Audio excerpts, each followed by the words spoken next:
Nakadaan na kami sa ano, check-in ng baggage at saka ano, immigration. So on the way na kami sa boarding area. Meron pa kami 3 hours to go. This is the first time I traveled again here using NAIA 3 on the way to Osaka. Kasi yung last 2 trips ko doon sa NAIA 1. Okay, so enjoy muna tayo, ha? We'll call him na lang. Yeah. We'll call him para nakahanap tayo ng ano, Starbucks.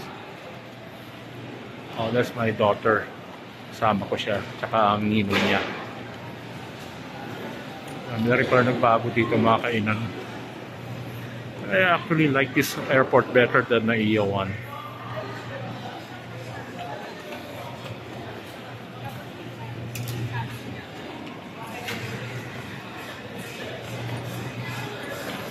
Oh, kay Katunying.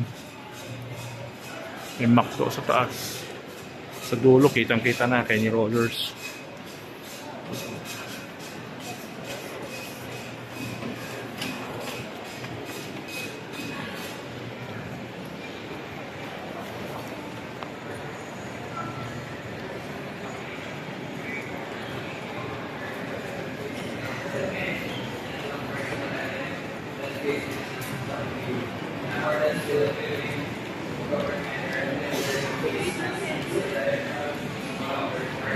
Okay, bye. Mamaya ulit, ha?